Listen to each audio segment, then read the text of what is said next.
the pandemic brings up a lot for me, and AIDS always will.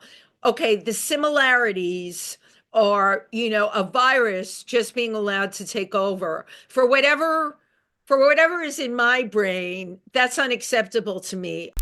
I am so glad to be able to share this conversation.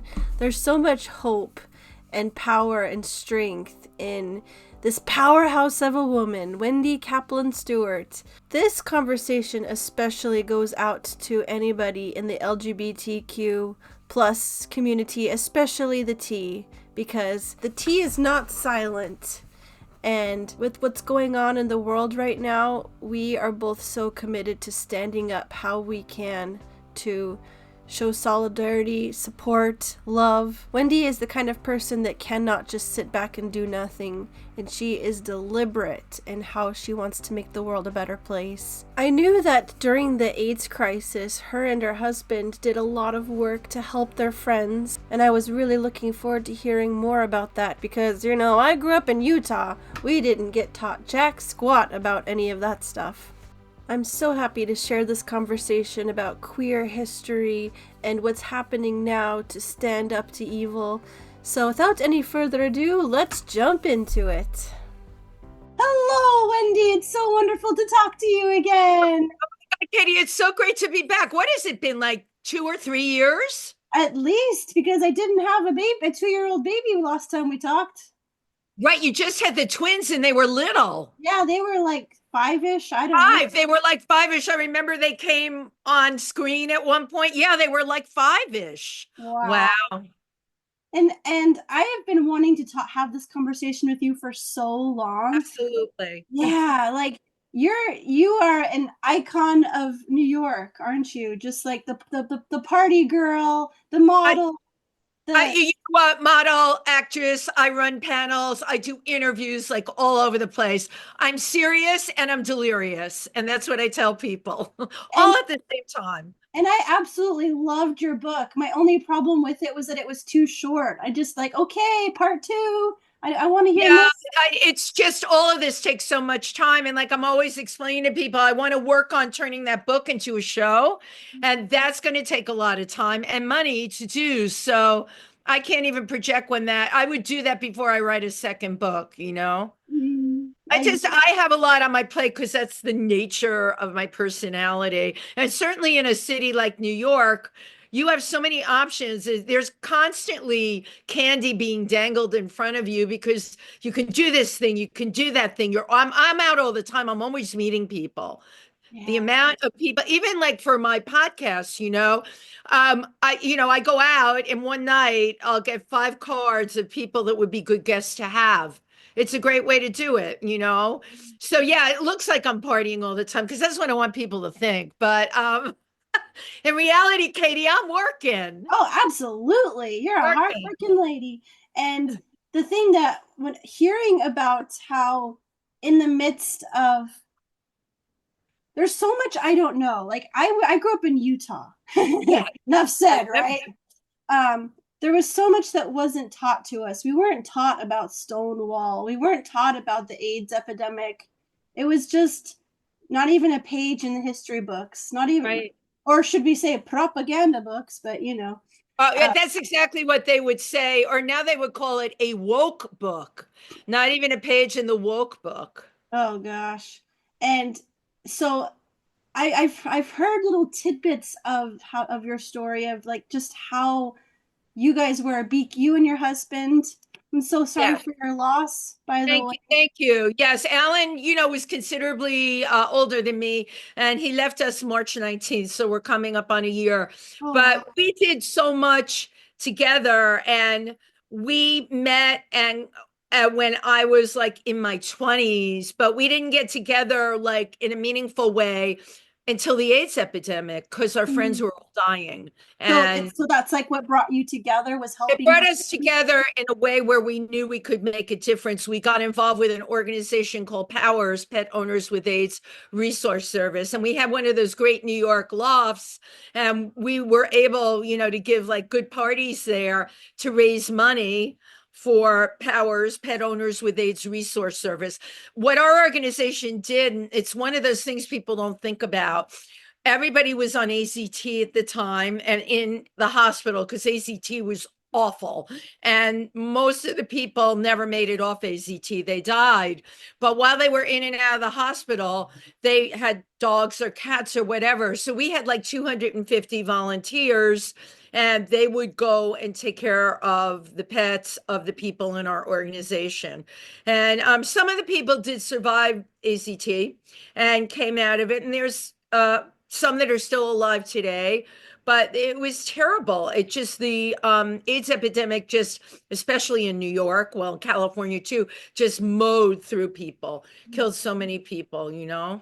So it kind of was it like a 0 to 60 thing? Like all of a sudden everybody's getting sick. Everybody, all your friends. You know what? I will be honest with you. It started happening, and if I always tell people, even when they come on my shows, let's talk about what was going on in history at the Right. time. Absolutely. Ronald Reagan was our president, and this odd disease started to appear.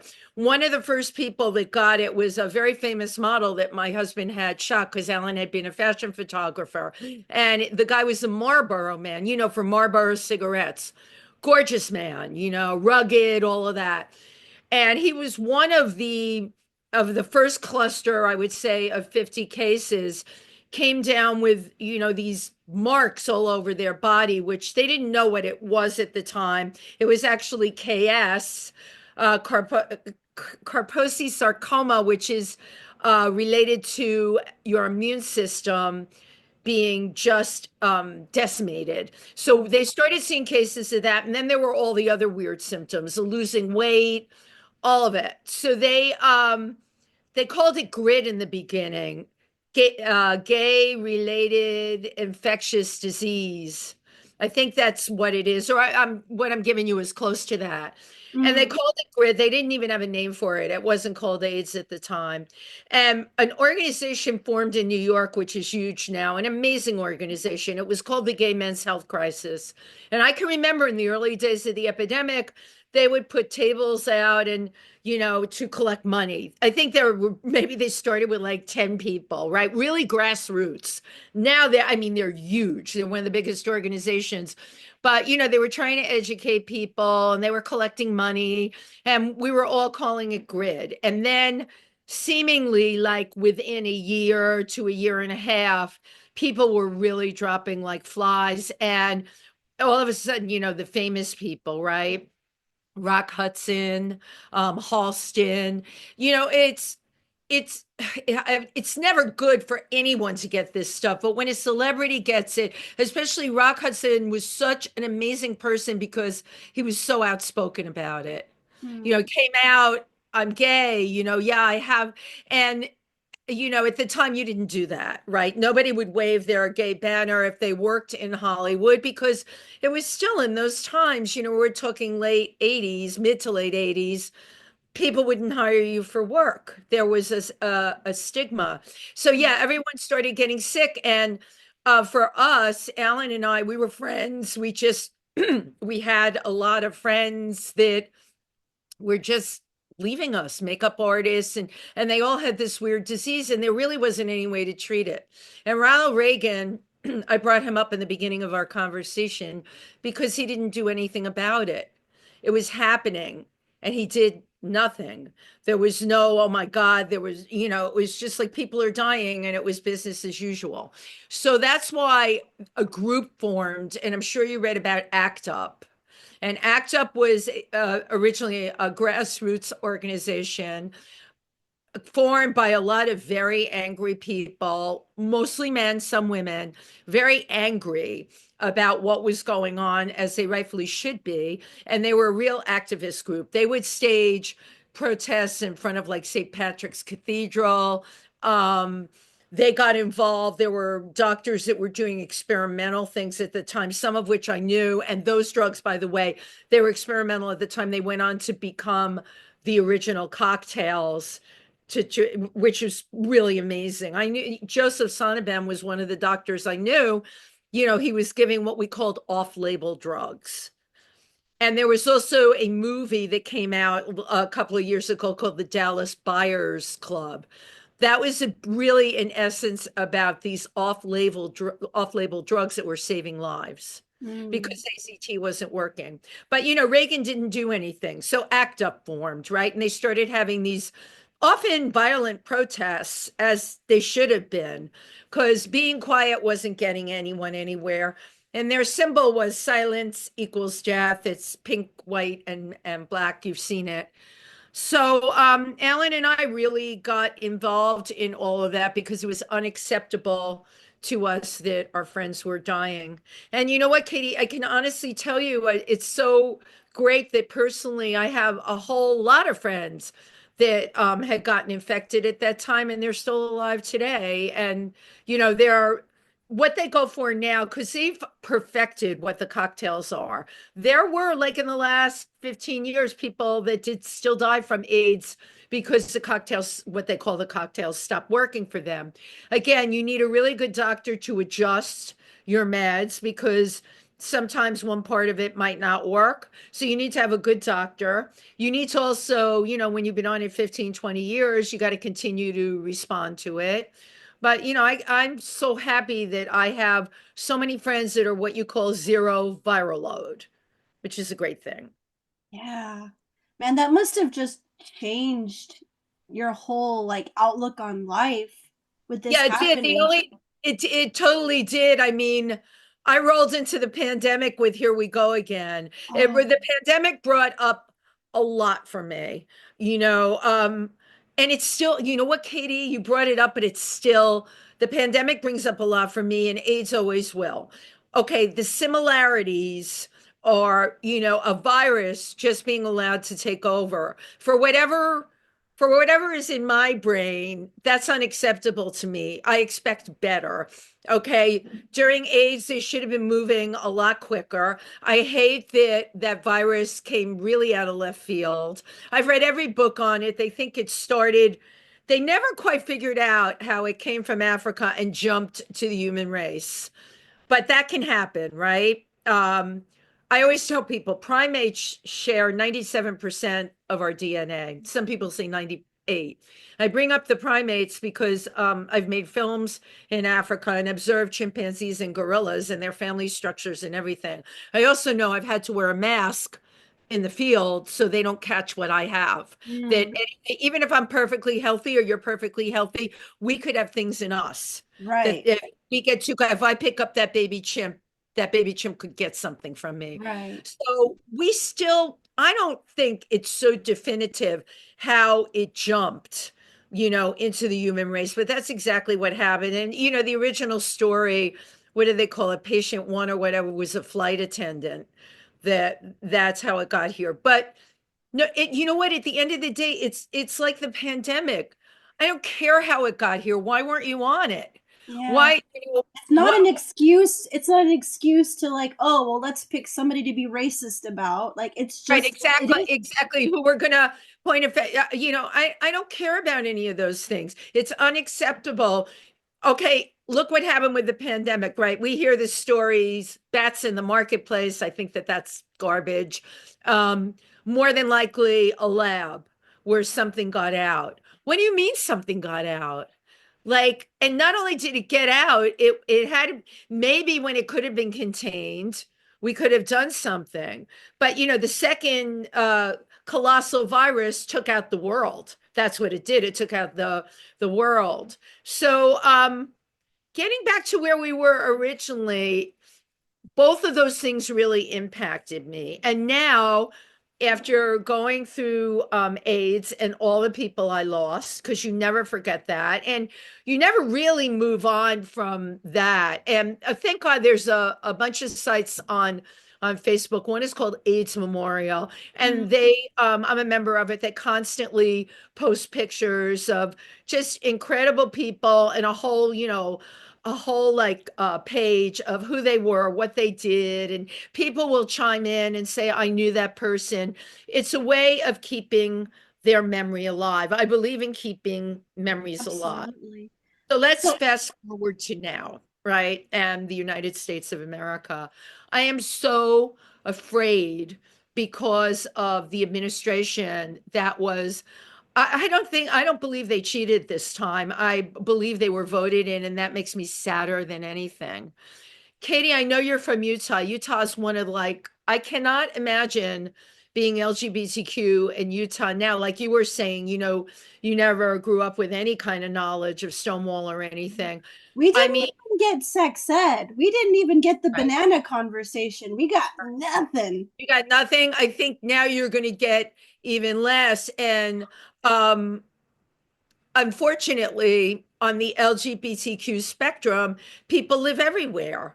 And as things were getting better, right? We had marriage equality. We were having so much more happen. And now everything's up for grabs. Mm. I'm not a doomsday person. And thank God I say this all the time that I'm based out in New York because we have a power base here. And we're going to need that. We're going to need that power base. But what's going on is unbelievable. And most of the wrath, as you've probably read, has been directed not just to the LGBTQ on the spectrum, but specifically trans. Yeah. Absolutely, targeting the trans Yeah, the community. trans And, people are the new scapegoats. They're the right, everything that's wrong with society is their fault, and right, people don't right. understand that. Okay, once all the trans people are gone, who's next? Oh, I think while trans is still going on, the who's next is going to happen. One of the things I do because I'm part of an LGBTQ in Milford, Pennsylvania. We are brick and mortar. We have a center. We have a lot of people that follow us. We have support groups. We offer whatever we can. One of the things is in that area, we are really surrounded by what we call the other side. And some of the things they vocally put on social media completely make my hair stand on end. First of all, I can't believe the ignorance. Second of all, I can't believe the hate.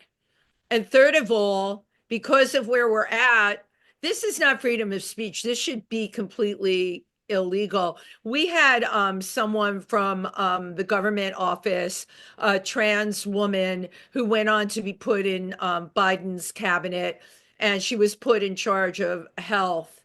They frequently, mockingly, put her picture up there. They make fun of her. They say this is what the T means, and it's absolutely awful. And I think what's most frustrating to me than others seeing the comments, this is just completely allowed.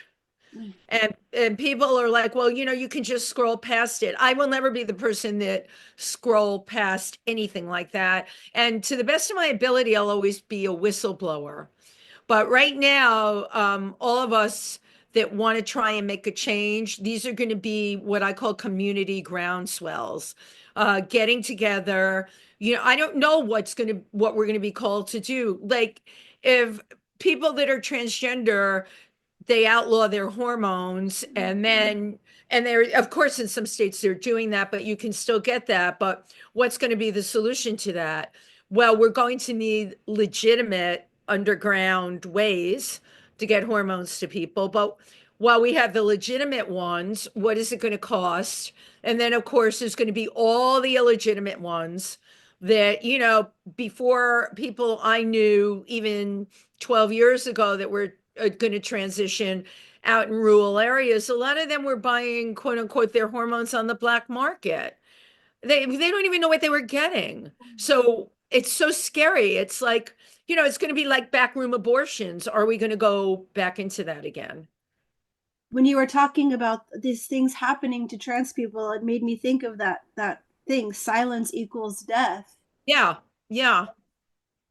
Because, people, there's a lot of people, and again, I can only speak about this country, and I do want to hear a little bit more about where you are because you're in Sweden, which to me is like when we think about places like Sweden here, we think about you have great healthcare, your education is inexpensive or free. Hospital situations are much better there. So when we think about where you're from, it's like all beautiful and rosy to us. What happened in the United States was this administration getting in. And again, I go back to this administration did not elect themselves, they were elected by people.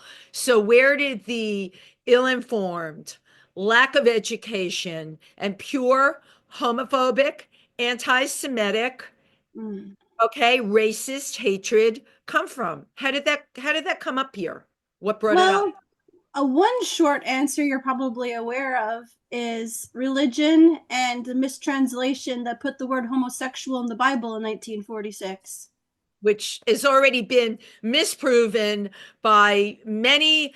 I've had a number of pastors on my show. I mean, there are so many arguments against that, and they're legitimate arguments. I think I've Exactly. done like six or seven shows, but it doesn't matter. It's kind of like people, if they want to grasp onto something, they grasp onto it. And I know you're originally from Utah. That's Mormon. I had somebody on my show from a Mormon background, and transitions. Can you imagine being from a Mormon background and having to live your truth and losing everybody Hmm. because it's just a diametric opposition to what you're doing. Yeah. So, I mean, yeah, I grew up Christian, evangelical fundamentalist, and my right. brother is trans, and he lost it. Pretty much everybody, and We lost everybody. my parents did a shitty job, being Well, parents. you know what? Your brother, thank God, has you, Yeah. right? So the more support all of us give, the better it is. Now, I'm curious, what is going on in your part of the world? That's why I love doing these podcasts. I talk to people all over the world. Like, what is the viewpoint? I think I know the viewpoints of of them towards the United States right now. It's the same viewpoint that a lot of people have. What is the view towards LGBTQ right now? There, it's mostly favorable, but I can't go in deep into Swedish politics because it's too complicated for me. But the short end is that there are different parties that will team up. So Right, they're like, okay, you vote for me in my teaching things, and I'll vote for you in your environmental things, and we'll right. work together. We'll be a team. And the people that are teaming up are, it's like, oh, I can't vote for who I really want to vote for because that's basically the equivalent of the Nazis over there. They're the Right. ones that want to get all the people out of that aren't Swedish out of Sweden. They want to become more like America. Yeah. And so there is homophobia, there is transphobia. It exists, but it's much more common to, fly your pride flag and in the workplaces and show that we accept you for who you are here. Well, right. And that's what I've heard. And that makes me happy. So, so far, so good. Yeah. Like it could Oh, be worse, but it could be better too. right. No, it could be better. We know that because we want to always go for better. Yeah. But right now, I think in Sweden, if you're a person that needs their hormones or a surgery or whatever, they can do that. Mhm. Right.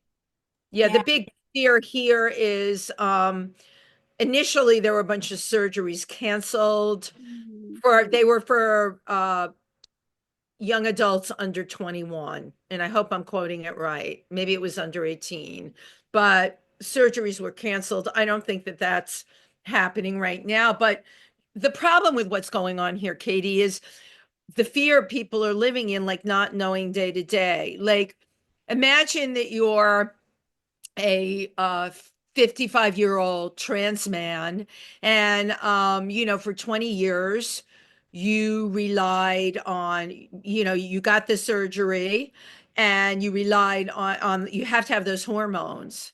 Same Mhm. thing if you're a trans woman, right? You had the surgery and you have to have those hormones. Or maybe you didn't have the surgery, but everybody you talk to has to take the hormones. Because otherwise your body will just revert back, won't it?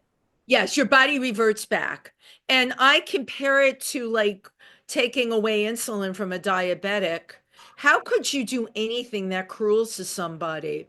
First of all, the fear and worry within the community now is so upsetting that people have been made to feel that way. Like we don't have enough to deal with. Now you've injected that into people's lives. So you have the fear, the anxiety, the worry, and what if, and I'm hoping there's a lot of lawsuits and things going on here now. So nothing, we have a saying here, Katie, it's not over till the fat lady sings, Oh yeah, which I'm from America. I know that yeah, one. no, I know, but I don't know if you know that expression because you're younger than me. And I used that expression with someone on one of my shows the other day, and they're like, right, it came from opera, right? When you get to the end of the opera, it's not over till the big opera singer. Somebody, a younger person I had on, thought I was fat shaming when I said that. I'm like, no, right. Yeah, you know what? You got to be careful. But it's not over until the fat lady sings. So yeah, there's been lawsuits put out there. But this administration is just wild. It's like the Wild West. One day they say one thing, one day they say the other. And now, the person that was put in charge of our healthcare here, I mean, it completely like conspiracy theorist, doesn't believe in any vaccinations. We may go back to the dark ages here in the United States. But I I want have, to what were but you going to say? but I want to say why we want to have these conversations is for the people that are feeling alone and feeling scared. That it's like, Absolutely. hey, we are fighting for you. We care and we're not giving up hope. Like it may look like the dark ages, but it's more and more people are going to get the courage to stand up and stand in solidarity. Right. So, Katie, people are so the amount of huge protests that we've had in New York, the amount of movement here is quite inspiring. And the amount of people getting together saying, hey, you know what? We've got your back. And you're right. These conversations, of course, make people feel better. But I also, like imagine you or I depending on a drug that we had to take every day. And all of a sudden they turn around and say to us, tough noogies, you're not going to be able to get it. We're going to make it impossible. Your mind starts doing all kinds of things to you. Plus, I want to talk about like the chemistry Oh, of what happens to people's chemistry besides physically what happens when they're on hormones. Like I take bioidentical hormones, which are not all that different to what they give to people that transition. When you move past menopause, if you still want to feel good and not have an ache or a pain and go out dancing till 4 in the morning, you might go on bioidentical hormones. They take and make a cream with progesterone, testosterone, estrogen, and estradiol. Okay. And you rub it into your skin every day. And then you can take a progesterone capsule before you go to sleep. And I've done that every day in my life for the past 15 years. That's a long time. I feel amazing. I have no aches, no pains, incredible energy. A lot of my friends who have not done that, they have aches and pains and they don't have the kind of energy I have. So it's not psychological. There's something chemically that happens in people's bodies when they take hormones. right. So imagine you're taking it hormones because you transitioned and then they take them away from you. Your chemistry all of a sudden is going to go bonkers. It's Oh, almost like having like PMS times 10. Can you imagine? Um, to cold turkey people from their hormones, besides the terrible physical things that happen. So this is something that's completely unacceptable. Absolutely absolutely. unacceptable. And there are states in the United States now where, they're attempting to do that. As far as I know, people are going to other states or mail order, to get what they need. But, it's always a scary thing that like we wake up here every day and you check the news to see what else is going to happen. Mm. And all this, how much fear and hatred there is against trans people. I'm taking notes while we're talking. Like before in the 90s, it was an epidemic that people didn't know what it was, and now it's an epidemic of hate. Yeah, that is very, very well put. It's an epidemic. I mean, some of these posts that I read, I can't understand how someone can call themselves a Christian and have so much hate and so much judgment in their hearts. For the life of me, I can't. And one thing, the overriding thing, I don't know if you caught this, but we have the Academy Awards coming up, and I have a reason for bringing this up. I really believe celebrities can really make a difference. Just because of who they are, and people all over the world, not just here, they idolize their celebrities. We just had the Screen Actors Guild Awards, and Jane Fonda really got out up there and made like the most incredible speech about like where do we lose our empathy, where Mhm. do we become people that like don't care about really causing unbelievable hurt to other people. What she said, and I'm not quoting it exactly, but she said, how did they define woke, all right, as you know losing your as wanting to have empathy for somebody, that when someone's woke they want to have empathy. That's a good thing. That's what she said. They do nothing except the other side puts down woke all the time. They make fun of the woke people. They say things like there are only two sexes, there will only ever be two sexes. They point fingers and say this is sick. They put up people's pictures that are transgender and mock them. This should not be allowed. But now anything goes. And Katie, I'm sorry to say, I am a person that has to use social media because I've got podcasts and acting jobs and all of that. But social media is now a runaway train. There's no Mhm. guidelines now. Yeah. Like I hate the necessity for it, but like I'm not gonna leave Facebook. It's too Right. necessary to still connect with the people that we're meant to connect with, Thank you.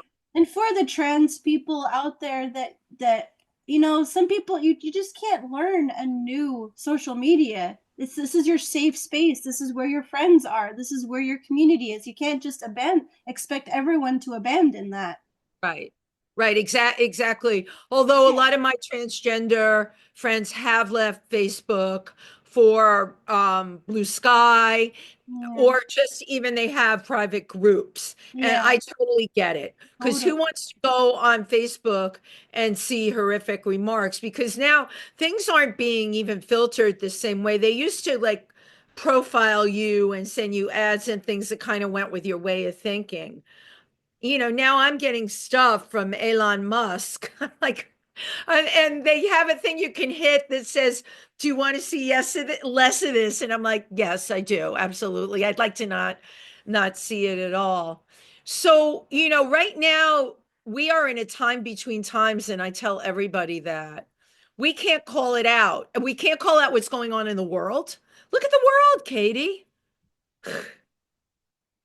It's like crazy what's going on in the world. You've got the Middle East, you've got terrorism, there's just anywhere you look, and then let's not forget about climate change, how that's going to all fit into this. You're going to have mass exoduses of people. I think like even in your country, what you were saying, there are people that want, the immigrants that have come there out, or the refugees. The reason you have so many of them is some of the places these people are coming from are completely intolerable. Human beings cannot live at 120 degrees, Yeah. which is going to go to 125 and 130. They can't live at that. There's no food to eat. So I don't know. There's a lot of stuff going on out there. And with that, I tell you, I love doing these podcasts because I like to know that people who are listening in, that maybe these conversations let people know you're not alone. There's a ton of Mhm. us that feel the same way that you do. And that's the beauty of it, right? Absolutely. So I want to ask you, how do you find your peace and find your inner resilience to not just succumb to hope and just want to cry in the corner? So a lot of it's got to do with who you are. I've always been a strong person. I've always been a leader. I am by nature, and this is what's frustrating to me. I'm a person, when they see something wrong, they want to make it right. Mm. That's where it's not good for me personally. I've had to chill out a little because I can't always do that. And what I've learned about myself is sometimes I'll often see, like the way our voting went. I wanted to shake those people that couldn't see what I could see and shake them and say, can't you see that this is like you're going to have less than you had before? Their blindness made me crazy. Mm. And I can't allow that. What I've learned, I said this to someone the other day. Um, right now I have to look at the world picture where things are much bigger than me and much more out of control than things I can control. So then all of us, Katie, we have to take it back home. What can I do? How can I make a difference? One of And my, you can't choose everything. You can't you, choose. You can't no, go. You can't save Ukraine and world peace I and can't do all of that. LGBTQ people and the Right. environment. You just can't. But my organization in Pennsylvania, we service the tri-state area, the rural areas that need it, New York, New Jersey, and Pennsylvania. And I'm not even out there that much because I'm based this time of year more in New York, and I do my work here with the Imperial Court of New York. They're the largest LGBTQ organization in the country that supports other LGBTQ organizations. We're completely philanthropic, and we support these other organizations by we give amazing parties, and we call ourselves the Imperial Court because we're dressed head to toe in like rhinestones, the way you would be if you were in a court, right, in England. But they've been around a long time, and they originally formed because of what was happening with AIDS. They realized that people needed safe spaces. But the Imperial Court of New York and the Imperial Court all over the United States continues to pay it forward. We have these amazing coronation balls and everything. We always have shows, and all of the tips, everything that we do, we always have a benefactor, right? Where the money's going. We have our big event, Night of 1,000 Gowns, coming up in April. And again, we pick a benefactor for everyone. It's expensive. Everyone got tickets for it. People fly in from all over the country. But I'm giving you an example, right, of how I bought a ticket for X amount of dollars.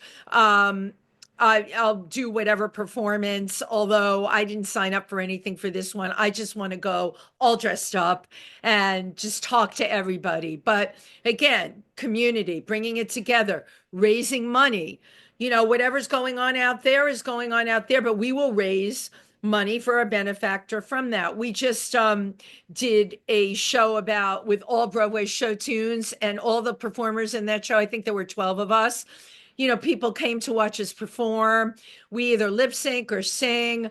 All of our tips go into a joint bucket that goes to our benefactors. All the $10 or $15 donations at the door go to our benefactors. We raffle off gift baskets. So we're in a constant state of raising money. And Mm. my organization in Pennsylvania, we've got support groups going on no matter what. Right now, we have a wonderful project called I Am What I Am. It's being spearheaded by someone that runs these workshops where you define who you are by your writing and by your artwork. And it's a 6-week program. So all the people that signed up for it, it's called I Am What I Am, right? About who you are as a member of the LGBTQ community. They're writing, they're making whatever artwork they're doing. And at the end, we're going to have a presentation. How incredible. I just named to you. And that's just a little bit. And not just, I can point to like 30 of my friends that are involved in things that are like that. So that's what we can do. I have friends that are going to one protest after the next. I mean, when it was 15 degrees last week in New York, they were down at Stonewall protesting, because they took the T. If you go to the Stonewall website, they out of the LGBTQ, they took the T out. And I don't have to tell you, the T's been wiped clean on websites. Now, any government website took the T out. So they're protesting that. They're protesting, everything that's wrong that's going on. I have friends that just do that. I have friends that are incredible speakers that are speaking about, Katie, we can all do our part. Like you, by having this segment, you're doing your part. And all I ask is, I talk to people, and it's right. It's what you said. Like, what do you do if you're completely immobilized? I do talk to people that are completely immobilized and are so beaten down by this they can't do anything. And I feel for them. But that's not me. I can't, I have to be able to do something. I've always been that person. You know, when you're talking about getting all dressed up in the imperial court and the Oh, it's so rhinestones, I'm like, these dressing up in all the colors and all the glory, that is an act of revolution. That is an act of defiance. Like, I am going to have joy in singing Broadway tunes. Like, I'm gonna be defiantly joyful, and I'm yeah. going to shine my light and not let it be dimmed. That is exactly right. And, Night of a Thousand Gowns, I think we're April 7th. It's the whole weekend. We have the big event, the galas at a hotel, and then we have performances and get-togethers the whole weekend. You want to talk about getting community together. It's really a beautiful thing. And there are people I know that it's challenging for, but they will rise to the occasion. We have to remember, Katie, we're those of us that are in it together are in it together. And you know what? If you're not on my team, if you're against my team, then you can go do your thing, but it's got nothing to do with what I'm doing. I'm going to do my thing no matter what. Absolutely. I don't have time to listen to or worry about the people in my family that don't get my brother and don't want to get him. Like, I'm glad that you're there for your brother. It's interesting on my show. I've had a number of trans people, and I think I only had one transgender person that had no family support. And I personally in New York know a couple of people that are like that. But I got to tell you, for the most part, it's funny because a lot of the younger people I've had on that are like 25 or 26, and I always joke, I'm like, you must have had great family support because you're like so freaking amazingly well adjusted. Because remember, a lot of late transitioners who I know, right? When you're, over 50 and you transition and you had a wife and kids and a house with a white picket fence, it's way different. And I have, these 20 somethings come on that, went to colleges that were super supportive. So they had trans professors. There's worlds out there now with people that are anywhere on the spectrum. So these kids are just different. They're like, they don't got all that other stuff going on. I'm not putting down the other stuff. oh no. Imagine you lived your life one way for so long. I have a friend, Simone, who has a book out, Just a Different Wrapping. Simone was a pipe fitter. And what the book is about is, how she hid behind Peter all those years. And, Simone's wife is still with her, which is it's a beautiful love story. But that's not always the case, Katie. I have a lot of transgender friends who did lose their partner over it.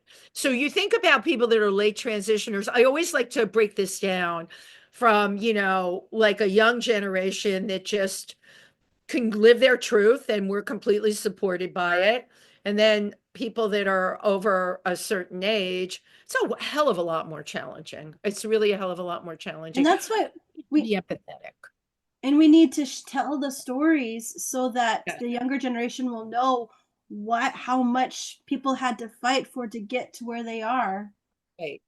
Right. and Yeah, honor those sacrifices and honor that work and honor the losses.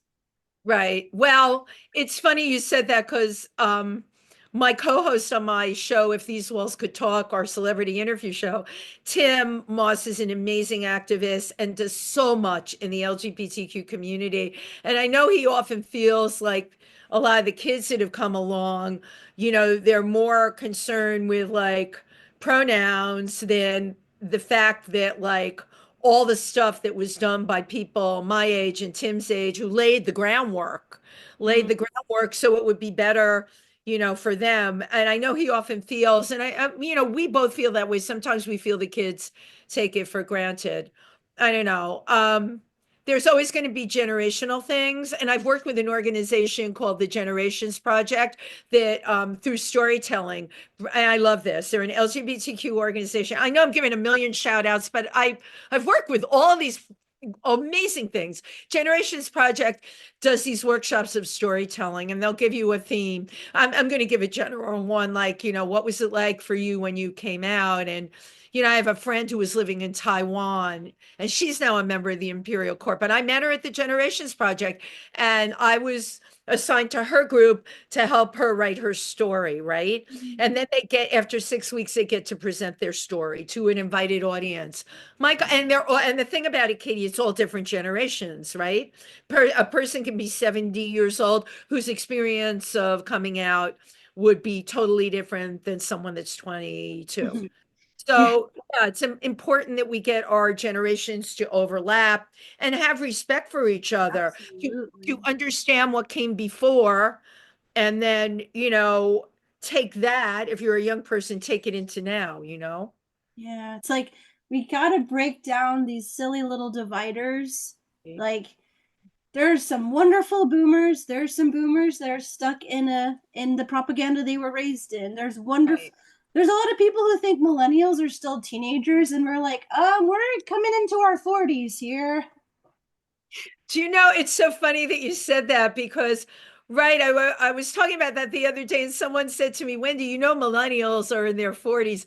I didn't mean the millennials, I meant the group before. Oh yeah, Gen X maybe. Yeah.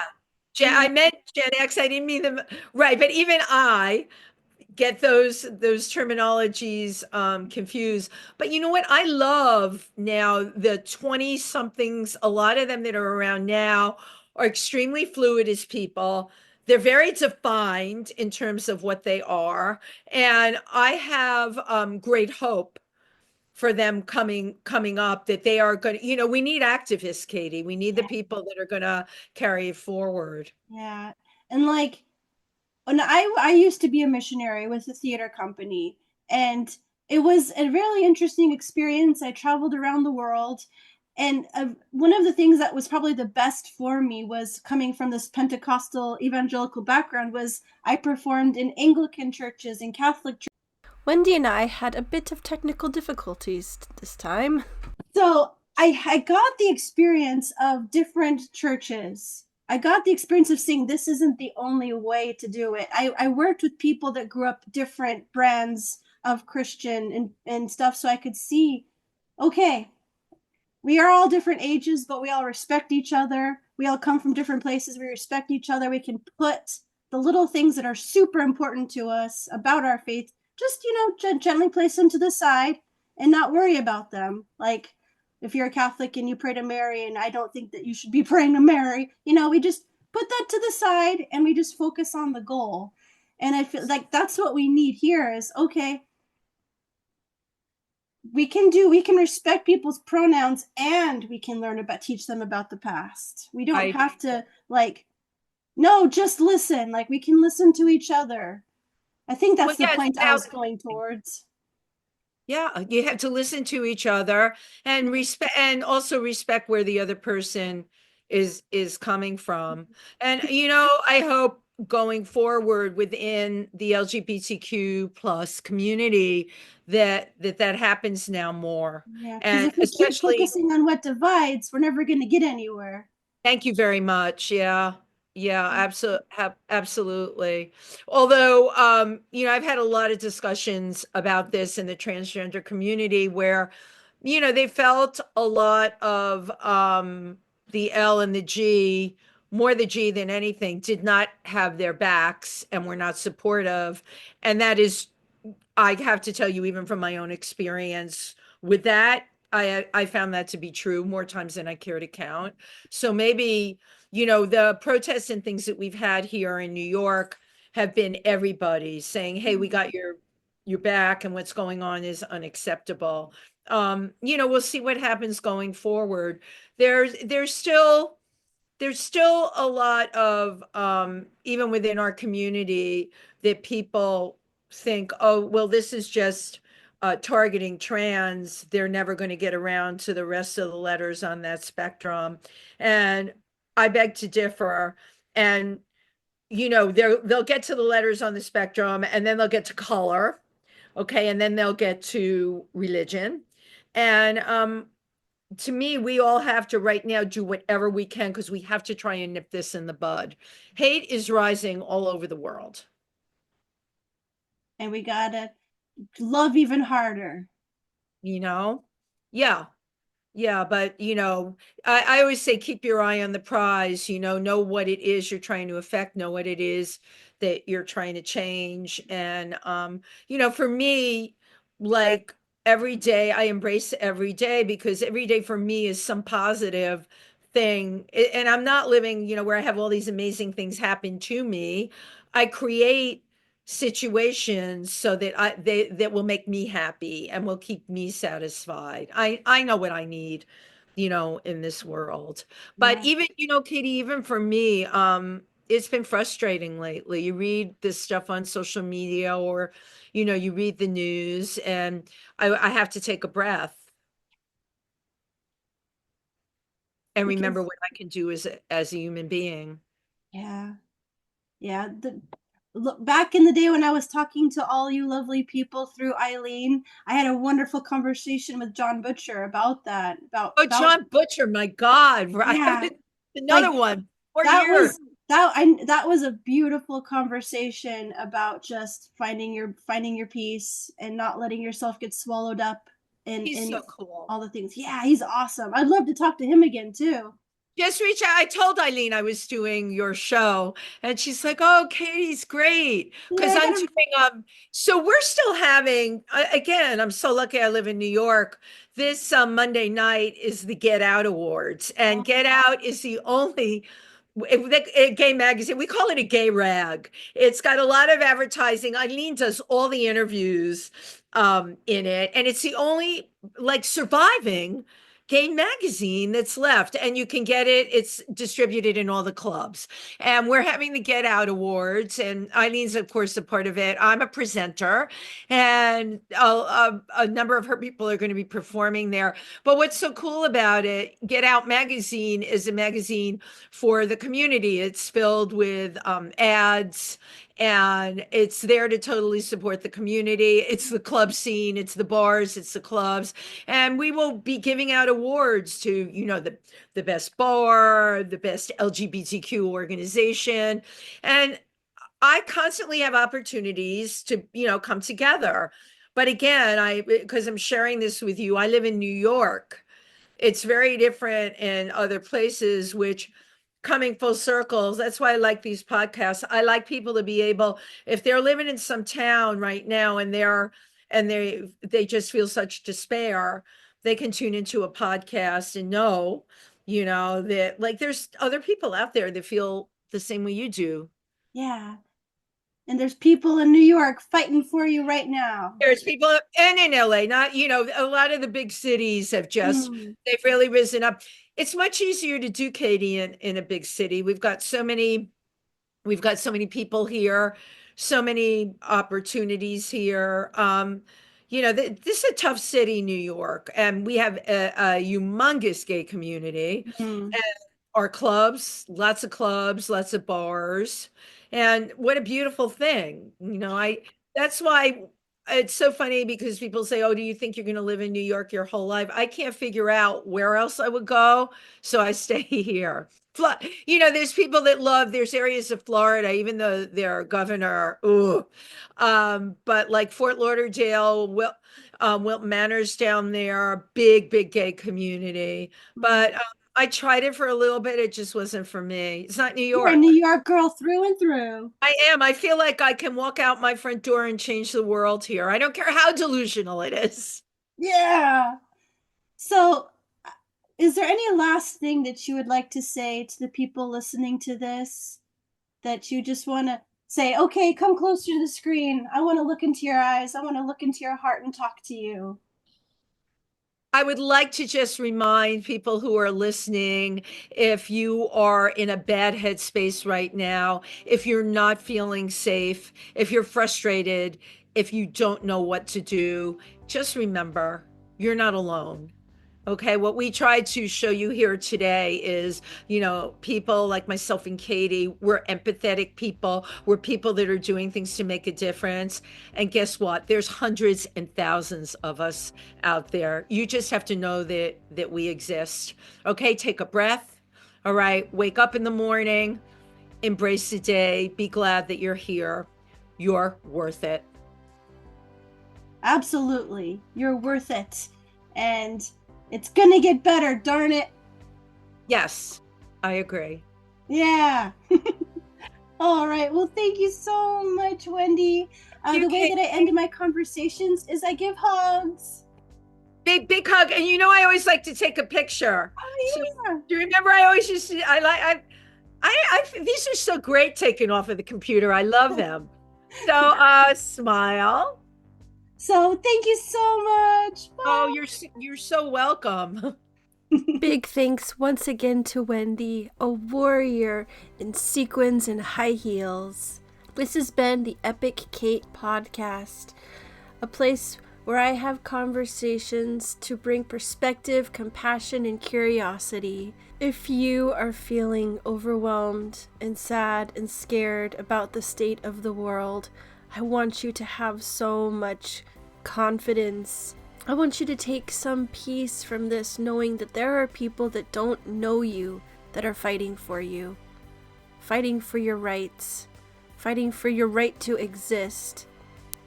I have lots of other wonderful conversations on this channel, and I've currently launched a new podcast also on this channel called A Brother and a Sister Podcast with my trans brother. And it's been so wonderful to share memories of our childhoods, to hear more about his experience. So I will share an episode of that here, and I'd love for you to look out for that podcast as well. Please do the YouTube things, subscribe, and like this, and comment on this, and share it with others. Help this video to reach who it's meant to reach. I would so appreciate that. Thank you, and hugs.